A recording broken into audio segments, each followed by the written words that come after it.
নমস্কার বন্ধুরা, অনেক দিন পর আবার ফিরে এলাম আমার প্রেগন্যান্সি জার্নির কলকাতা পর্ব নিয়ে। আগের ভিডিওগুলোতে আপনারা দেখেছিলেন যে 20শে সেপ্টেম্বর মেস ছেড়ে বাড়ি ফেরা, শ্বশুরবাড়িতে সাধের অনুষ্ঠান, আর তারপর ধুমধাম করে দুর্গাপুজো কাটানোর মুহূর্তগুলো। পুজোর সেই আনন্দ কাটিয়ে আবারও ফিরলাম কর্মব্যস্ত কলকাতায় লক্ষ্মী পুজোর দিন ভোরে, অর্থাৎ 6ই অক্টোবর। কলকাতায় এসেই প্রথমে দুদিন ছিলাম বেলঘড়িয়াতে আমার দিদির বাড়ি। ওখান থেকেই দুদিন ল্যাবের কাজ সামলে নিয়ে 8 তারিখ রাতে ফাইনালি এসে পৌঁছলাম সোনা কাকুর বাড়ি।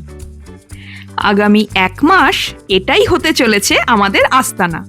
আর এই নতুন ঠিকানায় আমার কর্তামশাই এসে পৌঁছলেন পরের দিন সন্ধ্যায়। যেহেতু আমাকে আর একা রাখা যাবে না, তাই কাউকে না কাউকে এখন সঙ্গে থাকতেই হবে। প্রথম দায়িত্ব তাই কর্তামশাইয়ের। নতুন জায়গা, তাই ঘর গুছিয়ে সেট হতে আমাদের 2 দিন লেগে গেল।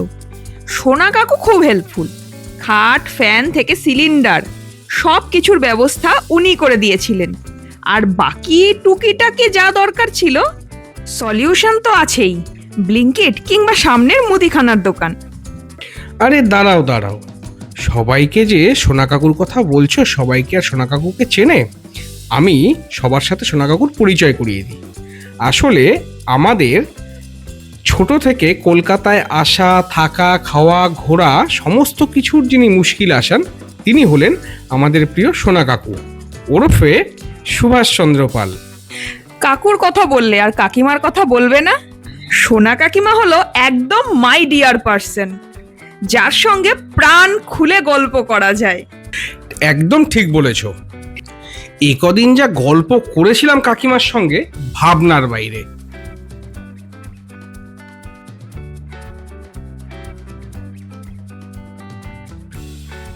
জায়গাটা ছিল বিশ্ব বাংলা গেট থেকে 20 মিনিট দূরত্বে, আর আমার ল্যাব থেকে প্রায় 40 মিনিটের দূরত্ব।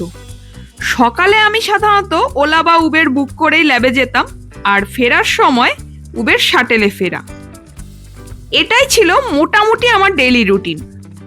জার্নিটা একটু কেন অনেকটাই বেশি ছিল যদিও, তবে সোনা কাকুর বাড়ির পরিবেশটা ছিল একদম নিজের বাড়ির মতো। আর একটা জিনিস সত্যি কথা বলতে, 1 মাসের জন্য বাড়ি কলকাতায় পাওয়াটা খুব দুষ্কর ছিল। খুঁজিনি তা না, অনেক খুঁজেছিলাম, কিন্তু কোনোটাই ঠিকঠাক মতো হচ্ছিল না।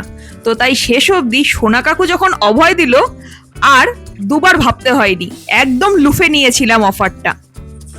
কর্তামশাই আমার সাথে ছিল মাত্র 8 দিন। আমি ল্যাবে চলে গেলে ওর সারাদিন কাটার একমাত্র অপশন ছিল সিনেমা দেখা। তবে মাঝে মাঝে আমাকে ল্যাব থেকে নিয়ে আসতে যেত, যেটা আমার খুব ভালো লাগতো। গোটা প্রেগনেন্সি পিরিয়ডটাতে খুব বেশি দিন হয়তো ওকে সাথে রাখতে পারিনি, কিন্তু এই 8টা দিন ছিল আমার কাছে এক একটা স্বর্ণযুগের মতো। ওর সাথে থাকা, ওকে সময় দেওয়া, এই জিনিসগুলো একটা আলাদাই ফিলিংস বহন করে। সাধারণত স্ত্রীয়েরা অপেক্ষা করে কখন তাদের স্বামী অফিস থেকে ফিরবে, কিন্তু এই 8 দিন ছিল উল্টো। আমার হাজবেন্ড আমার জন্য সারাদিন অপেক্ষা করত। কর্তামশাই থাকাকালীন এক রবিবার তো আমরা কাকিমার রান্নাঘর দখল করে ফেললাম। এই যে আমাদের সোনা কাকিমা। সেদিনের মেনু ছিল দই চিকেন। রান্নাটা মোটামুটি পুরোটাই আমার কর্তামশাই সামলেছে, আমি ছিলাম হেল্পার। বন্ধুরা, আমার বর আমার জন্য রান্না করছে। বন্ধুরা, চিকেন রান্না হবে। দই চিকেন জানি না কতটা করতে পারবো, বাট দই চিকেন। আচ্ছা বন্ধুরা,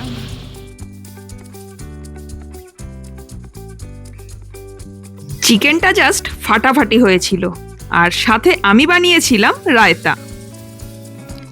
আমাদের এই 8 দিনের ছোট্ট সংসারে টুকিটাকি রান্নাবাড়ি আর একে অপরের সঙ্গ বেশ ভালোই কেটেছিল দিনগুলো। প্রেগনেন্সির এই চ্যালেঞ্জিং সময়ে প্রিয় মানুষরা পাশে থাকলে সব লড়াই সহজ মনে হয়। এই 8 দিন আমার কাছে ছিল এক অদ্ভুত পাওয়া। ভিডিওটা ভালো লাগলো কিনা সেটা অবশ্যই কমেন্টে জানাবেন। দেখা হচ্ছে পরের ভিডিওতে। টাটা।